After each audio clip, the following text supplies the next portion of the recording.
농지개혁이 경제성장 원동력인 이유. 농지개혁의 공과에 대한 많은 논쟁이 있지만 이 농지개혁은 이승만의 꿈이 담긴 것이다. 이승만은 25세의 나이에 감옥에서 쓴 독립정신이란 책에서 조선사회의 양반과 상놈의 사회를 벗어나 서구식 자유민주주의 사회를 만들어야 한다고 주장했다.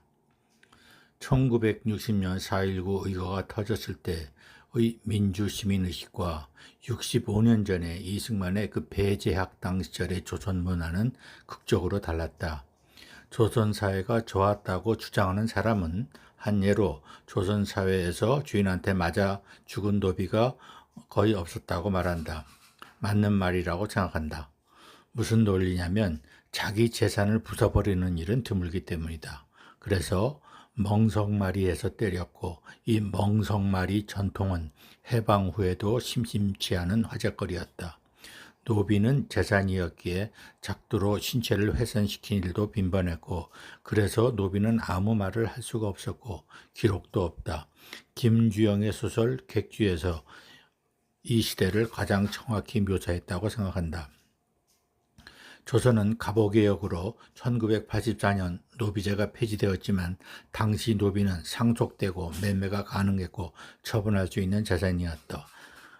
양반처럼 사람이 아니었다.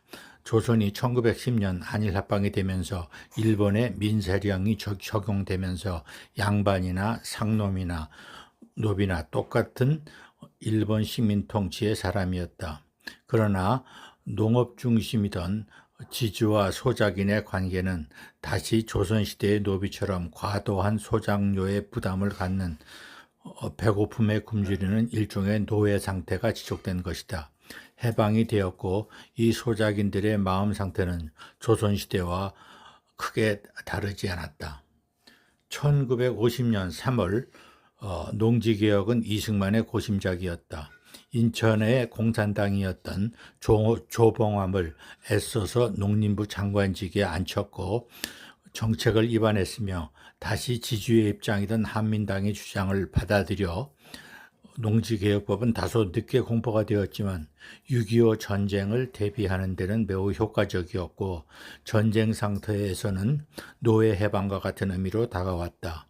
조정래의 장편소설 태백산맥에서 이 농지개혁의 효과가 매우 선명하게 묘사되었다 생각된다. 한국 전쟁 중에 휴전 협상 과정에서 포로들은 북한으로 돌아가기를 원하지 않았고 남한을 원한 포로가 많았다는 것은 공산주의보다는 자본주의를 더 많이 선택했다는 의미가 있다. 이젠 나도 노력하면 자장농이 될 수 있고 신분을 넘어설 수 있다는 희망이 생긴 것이다. 그러나 이것만으로는 부족하다. 바로 교육이다. 전쟁 후 남한과 북한은 공이 전쟁의 피해로 잿더미 석기시대가 되었다.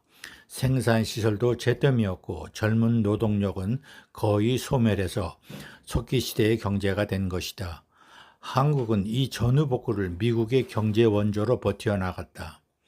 1959년까지 지속적인 경제 원조를 받아내는 것은 이승만의 벼랑 끝 외교의 힘이 컸다.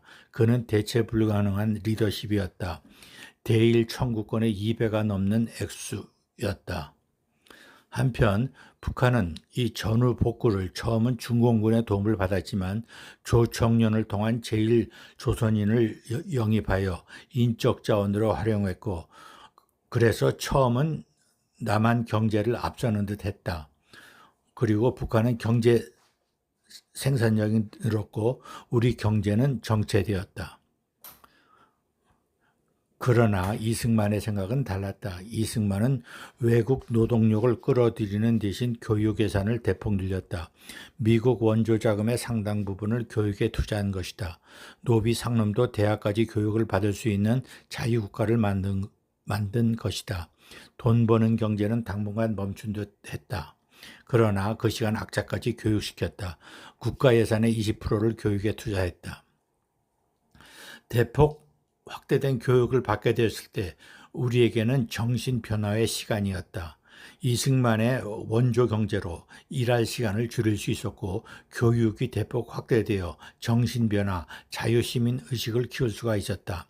반면 계속 일을 해야 하는 북한 경제는 조선시대 노비의식을 바꿀 시간적 여유가 없었다. 그래서 김일성, 김정일, 김정은으로 이어지는 3대 세습이 가능해졌다.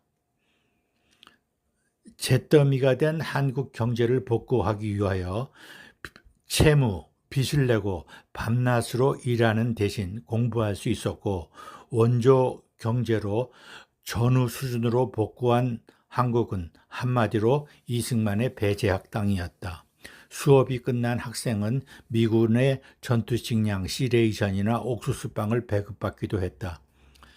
4.19 혁명이 터져 어린 학생의 병상을 찾은 이승만은 한국에서 자유민주주의 시민의식이 성장했음을 느꼈을 것이다. 이제 이 시민은 세계의 무대에 나설 수가 있게 되었고 개천에서 용인할 수 있는 사회가 되었으며 수출 주도형 경제 성장이 가능한 인적 자원을 가진 나라로 성장해 나갈 토대가 완성된 것이다. 경청해 주셔서 감사합니다.